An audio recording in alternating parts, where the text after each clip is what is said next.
All right, you guys, so I'm going to go ahead and start. I know we're 2 minutes early, but whatever. Time is of the essence. So welcome to our live stream. Today we are going to talk about gear and buying gear. It's one of those times of the year where there's a lot of people excuse me, looking for new equipment. A lot of sales out there from a lot of different vendors and places. So I wanted to kind of break down my best practices for buying gear this time of year, because there's a lot of things that you can do wrong and there's a lot of things that you can do right. So I want to talk about that as well as take your guys' questions. First things first, we do have some sponsors for this stream, which are awesome. These guys are pretty cool. B&H and Canon are two sponsors. This doesn't mean that I'm going to tell you only to buy from B&H and only to buy Canon. It just means that they gave us some of the equipment that we use to make these live streams work. So I'm definitely not going to be super biased in what I tell you guys and what I tell you to do. So understand that. But definitely feel free to leave comments down below as you go. I'm actually going to start off with a couple of Instagram questions that I got from our Instagram account, because we had this posted a little bit earlier on there. And one person asked, is it better to get a camera or lens on Black Friday, or is it better to buy something refurbished? And that's a great question. That's one of those questions that I get, I've gotten before actually.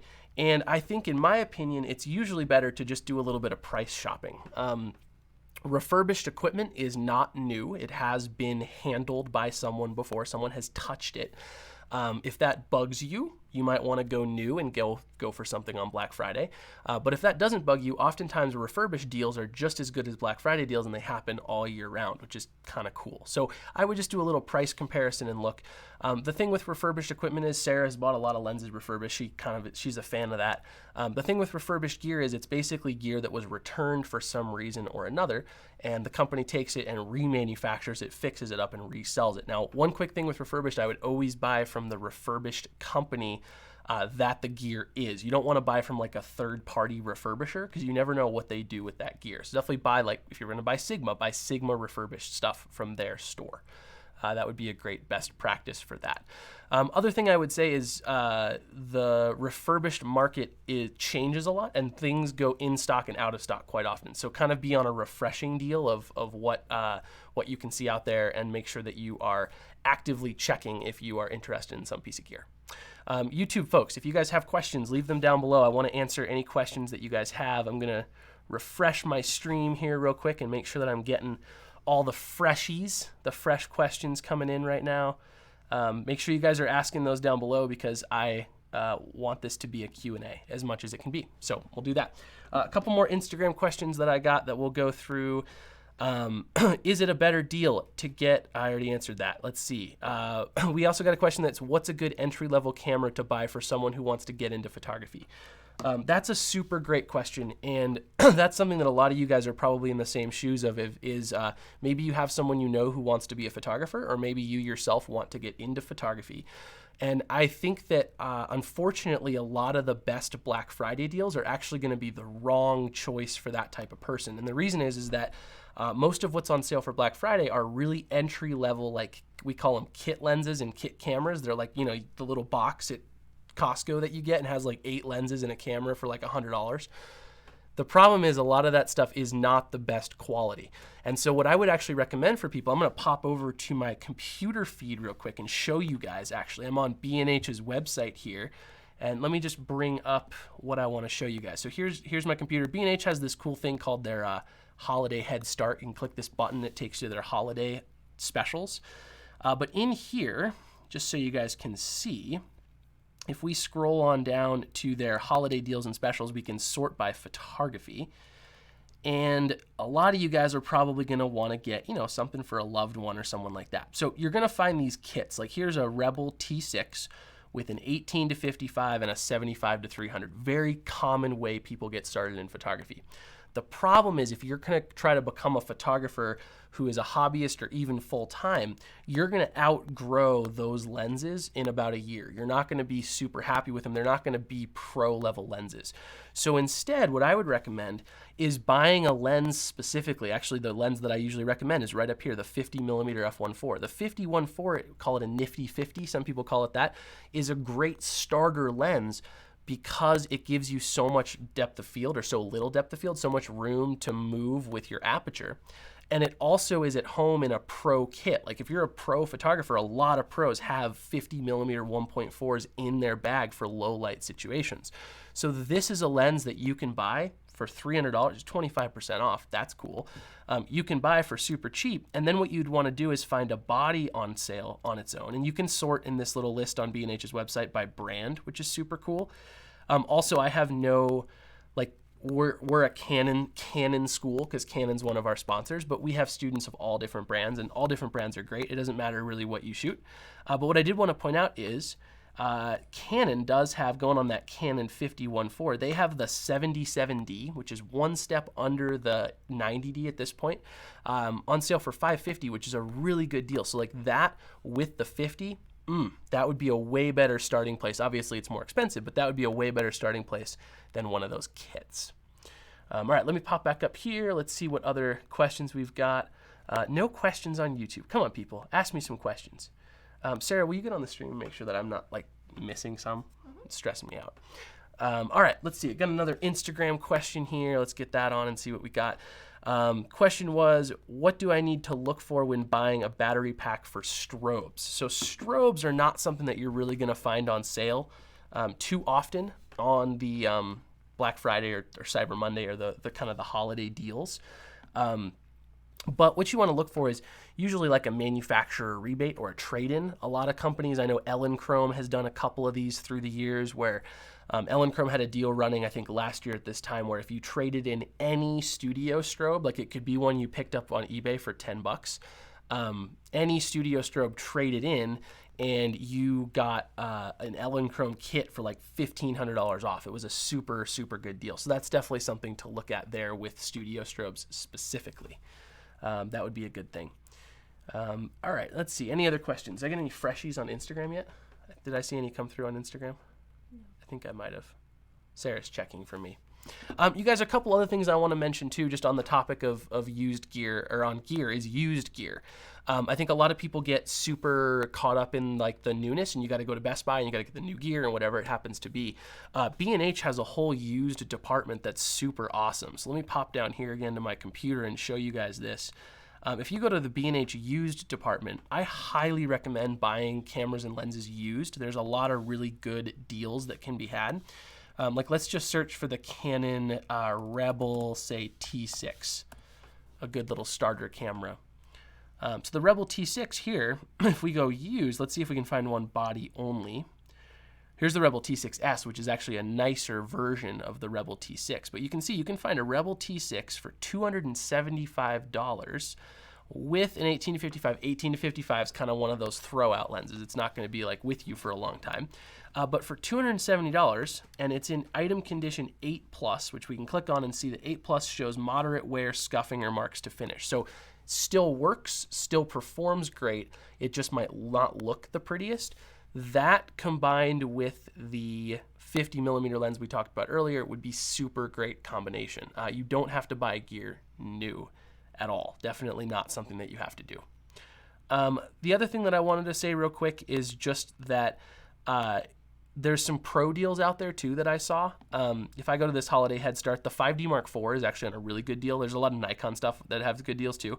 But if you guys are pros already, or you're working on becoming a professional and you want like a really nice camera body, what you can do, what I would do is go to the holiday deals and specials on B&H and just filter by brand, filter by whatever brand you happen to use, and just do a little scroll-a-thon through here and see what there is for sale, because there's some really good stuff out here. The 5D Mark IV jumped out to me immediately as being $2,500 with this whole kit of stuff, which is a really good deal. It's $600 off, especially when it includes card and battery and like extra stuff, case, all those things. So that can definitely be something to look at. The other thing not to forget is peripherals and like accessories. Computers are a lot of times on sale for Black Friday and the season too. A lot of you have dinosaur computers that might need some upgrading. So that's definitely something that I would look at. There's a lot of really good specials out there. Yeah. You guys ask your questions if you have them. Sarah, do you have any questions? Any other questions from anywhere else? No. Nothing? Well, Nick said take a workshop. Oh, yes. We also got a really great question from one of our graduates who said, take a workshop. Use the money that you would spend on gear to buy education. And obviously, as a photo school, we kind of think that that's important. We agree with that. I did want to say one thing on that. Like, if you are a photographer who's just getting started, and you are thinking that buying a better camera will make your images better than what you get on your smartphone, it's actually kind of the opposite these days. If you have no education, honestly, your smartphone will do better than your DSLR if you're shooting your DSLR on auto. And that's a little bit counterintuitive for a lot of people to hear, but it's super true. Like DSLR on auto mode versus smartphone with all the AI and smart software that's built into the phone, the smartphone's gonna win, which is kind of a bummer. So if you do have a DSLR, buy yourself a class, learn on YouTube, however it works for you. We have some short courses coming up in Missoula. You guys can check them out on our website. But taking a 2-day short course from us is gonna put you like the course costs $200, but it's gonna put you way more than $200 ahead in kind of what you know and your image quality and things like that. So that's definitely something to look at as well. Let's see, what else do we got? Any other things? We can talk about lenses versus camera, what you invest in. Oh yeah, that's a great one. So you guys, another thing is the whole lens versus camera thing. I think a lot of us as photographers want the new shiny, pretty lenses camera bodies. And I think a lot of us could benefit more from better lenses. We always recommend here at the school that people spend more on their lenses than they do on their cameras. And that's because cameras change so often, like every couple years. Ooh, look, the 5D Mark 20 is out. Like it just changes very often. Whereas lenses stand the test of time. I still have the same lenses I've had for 5 years, but my body has changed 2 or 3 times in that same amount of time. So it's definitely something to think about.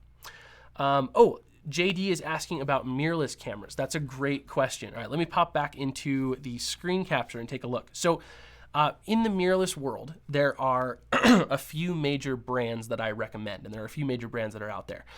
The big 3 that I think are professional enough at this point, or 3 brands, are Canon and Sony and Fuji. Those are the 3 that to me represent best the things. Now I know there's a lot of Nikon people out there that are gonna be Z6 and Z7 fans.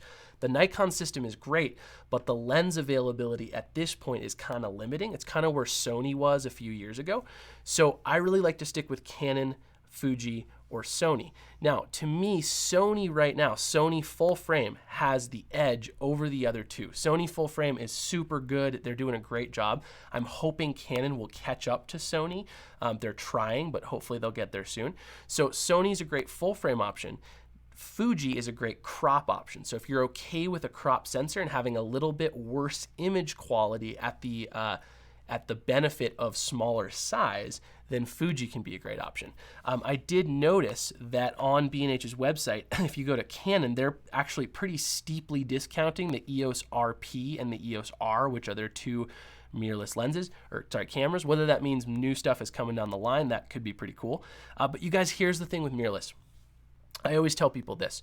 If you're hunting between Canon, Fuji, and Sony, the differences between the cameras are in like the top 5% of what they're gonna work with. And what I mean by that is, if you get one, you're gonna be 95% happy with it. The 5% that differs brand to brand is very much comes down to like personal preference, nitpicking, things like that. So I always tell people, like, it's like you have these 3 amazing choices, and if you pick wrong, you still have an amazing choice. With that said, I would do a little bit of research, and I would go to a store and hold them, pick them up, feel them.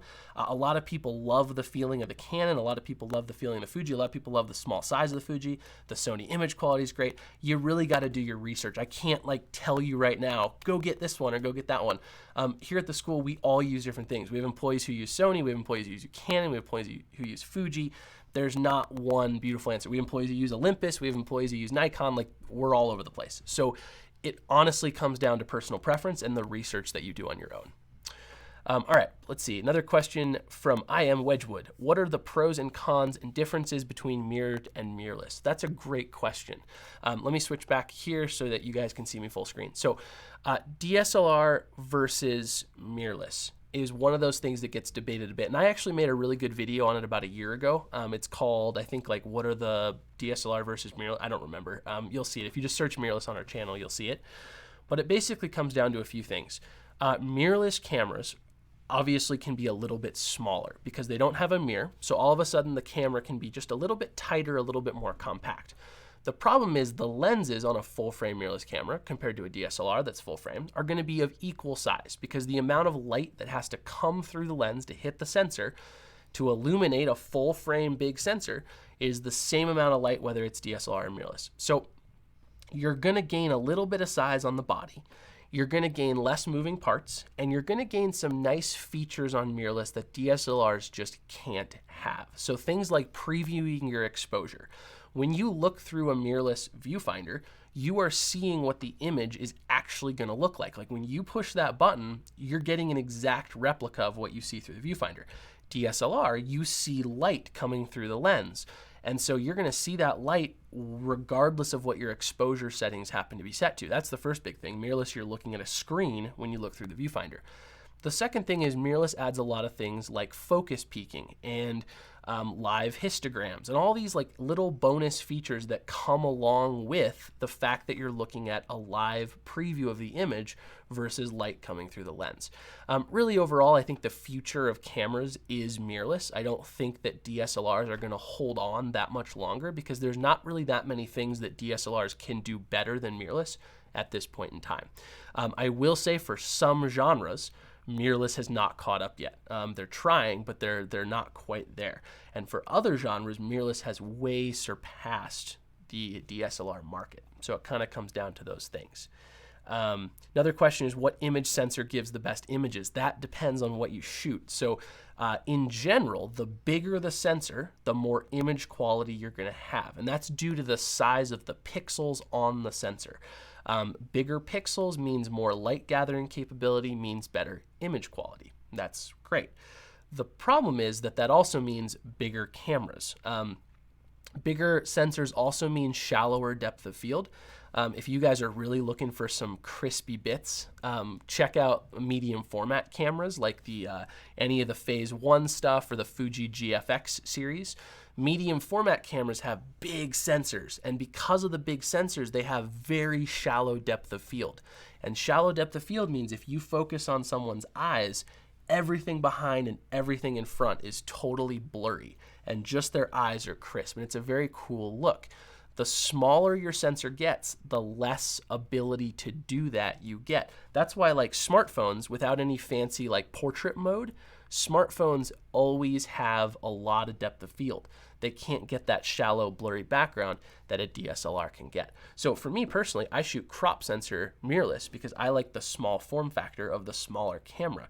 But a lot of photographers who do portrait shoot medium format, so they can have super blurry in back, super blurry in front. That's kind of the way that it boils down. That's a great question. Any other questions, you guys leave them down below. Once the question dies out, the stream dies out. So feel free to ask any questions that might be burning in your mind. Sarah, have we gotten anything else on Instagram or anything like that? Nope. All right, cool.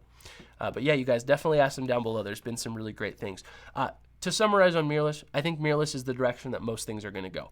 My estimation would be probably in 10 years, most cameras will be mirrorless. And that's just because the technology is a little bit more superior. It's a newer tech, and it's time that people are starting to kind of embrace it, and it's catching on. But there is still some room for improvement across the board in the mirrorless world, for sure.